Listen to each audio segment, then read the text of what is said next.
안녕하세요. 김정호의 경제TV. 오늘은 한국인이 삶을 대하는 태도, 한국인의 사상에 혁명적 변화가 필요하다. 이런 주제로 말씀드리려고 합니다. 저는 한국 사회가 공산화로 치닫고 있다고 봅니다. 광화문 네거리에서 백두칭송위원회니 뭐니 하면서 나대는 그 사람들은 빙산의 일각에 불과하다고 생각합니다. 빙산의 본체, 물밑에 가라앉아 있는 그 거대한 몸체는 한국인의 국가 의존증입니다. 국가가 내 삶을 책임져 주길 바라는 그 의존적 사고, 그게 한국 사회를 공산화로 이끌어가고 있는 것입니다. 문재인 대통령 그 태도를 간파했습니다. 그래서 국민의 삶을 책임져 주겠다고 했어요. 국민들은 그 공약을 너무나 좋아했죠. 그래서 전폭적인 지지를 보냈습니다. 그리고 그 약속들이 지금 착착 진행되고 있습니다. 아동수당은 9살까지 모두 다 주겠다고 하지요. 사립유치원들은 전부 국공립화의 길을 걷고 있지요. 요양원들도 조만간 국공립화 되어 갈 것입니다. 동네 병원들도 저는 그렇게 되어 갈 거라고 봐요. 네. 왜? 국민들이 그런 걸 좋아할 테니까. 공짜가 되면 다 좋아할 테니까 말이죠.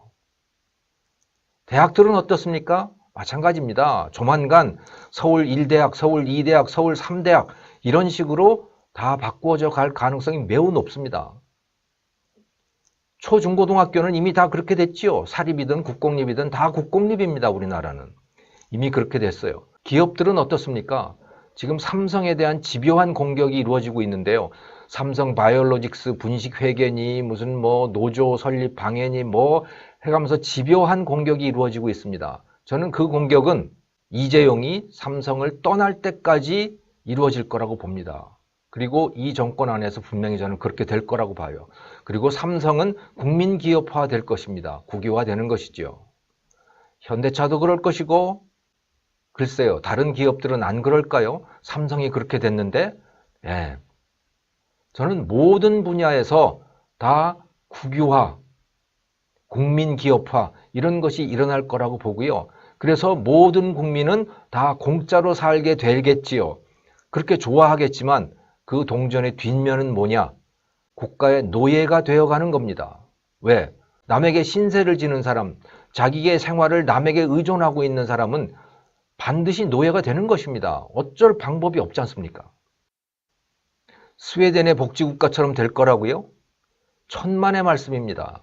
스웨덴 사람은 한국인과 생활을 대하는 태도가 너무 다릅니다. 그들은 18살만 되면 부모를 떠납니다.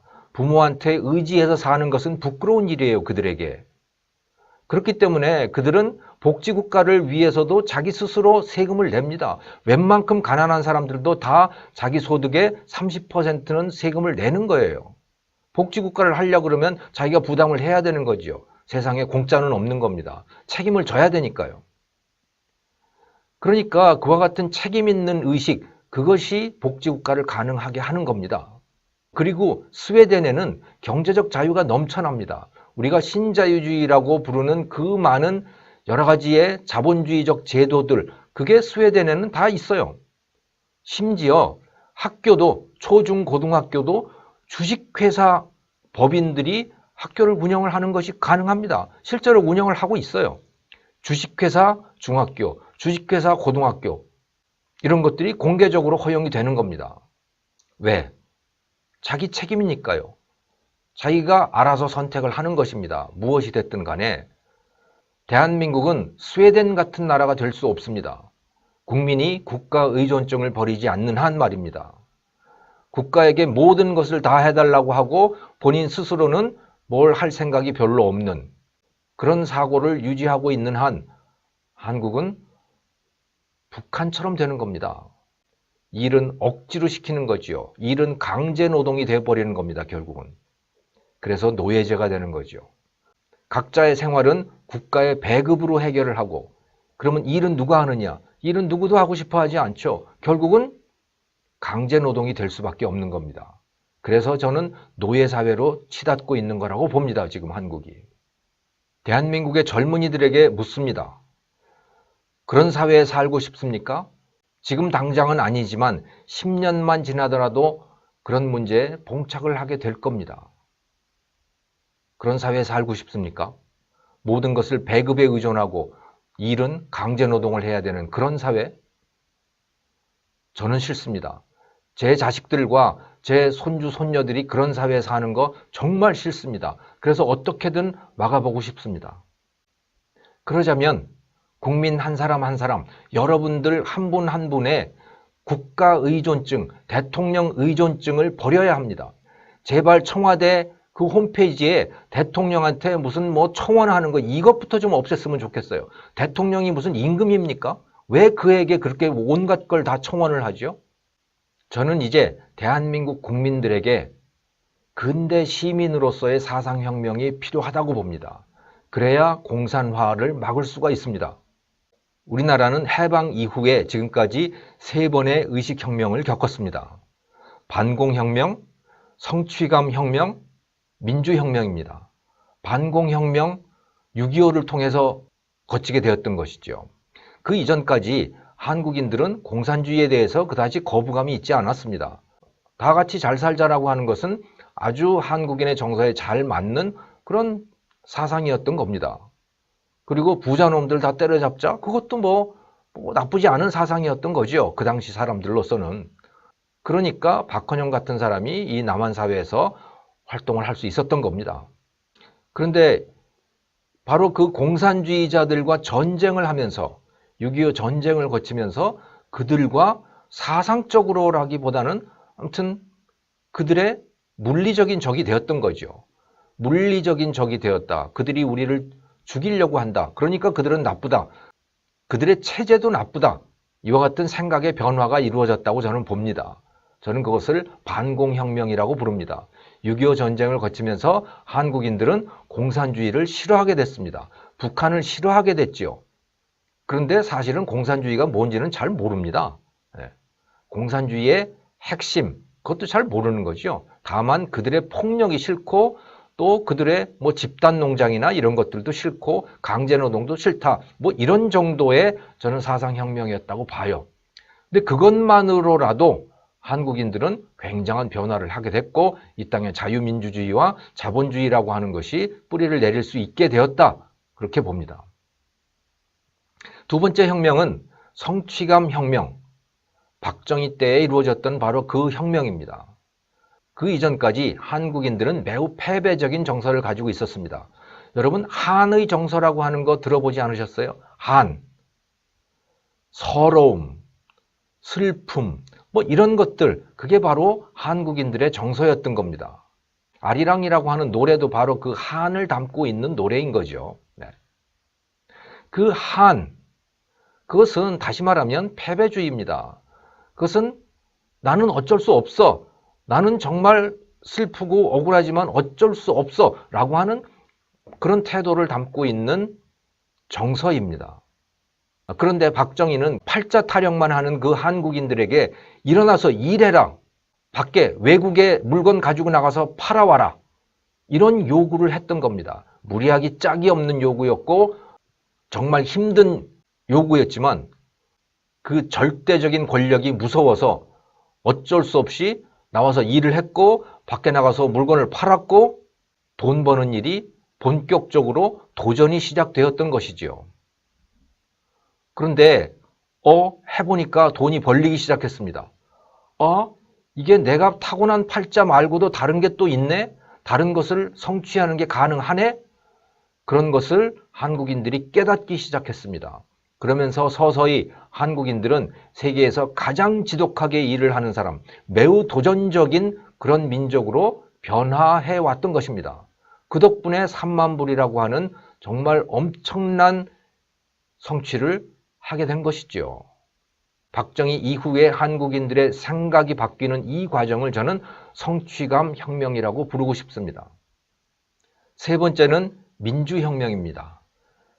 1987년의 민주화, 바로 그것을 말하는 것이죠. 그 이전까지 한국인에게 대통령은 임금과 비슷한 존재였습니다. 절대적인 권력이었던 겁니다. 민주혁명은 그 대통령을 끌어내렸습니다.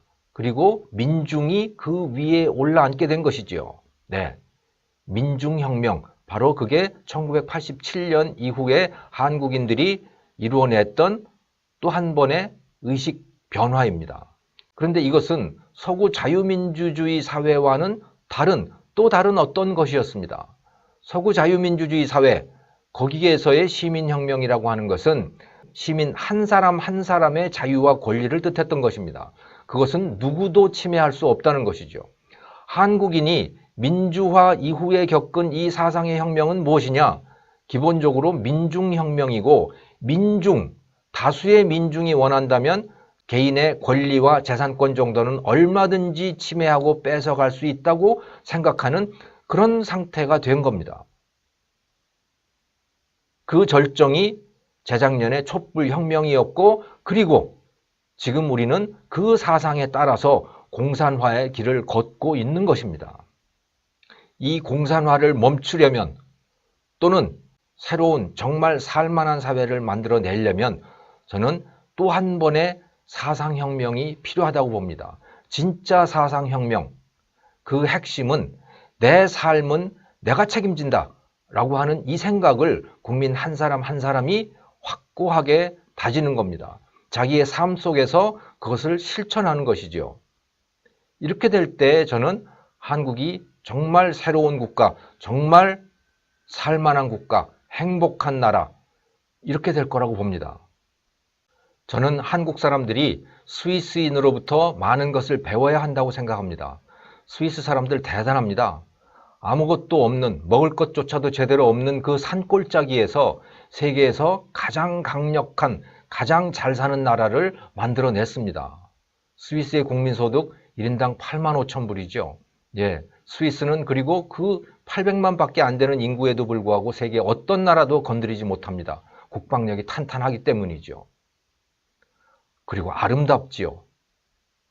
그런 나라를 우리도 만들어야 되지 않을까요? 그런데 그 비결은 뭔지 아십니까? 스위스 헌법 제6조에는 이렇게 쓰여져 있습니다. 각 개인은 자신의 삶에 대해서 스스로 책임을 진다.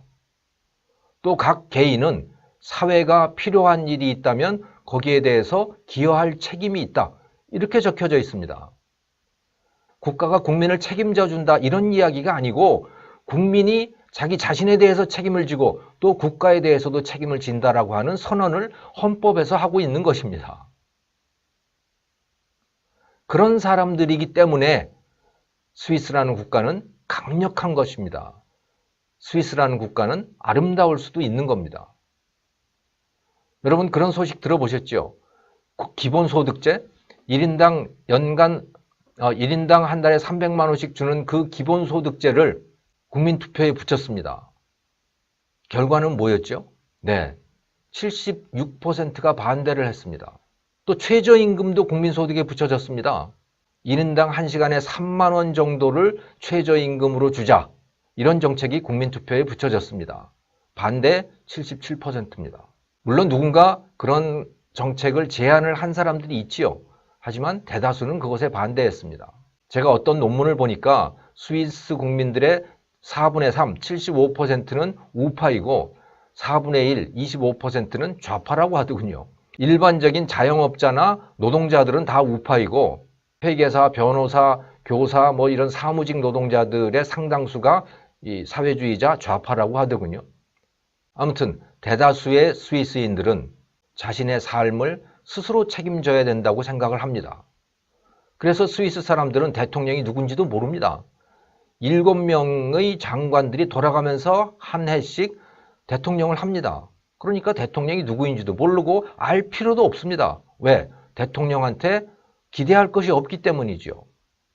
힘을 가진 건 대통령이 아니고 국민 한 사람 한 사람 각자인 것입니다. 저는 이와 같은 체제가 굉장히 의아했습니다. 어떻게 국민들이 그런 생각을 하고 있을까? 그런데 최근에 TV의 한 예능 프로그램을 보면서 어느 정도는 이해가 됐습니다.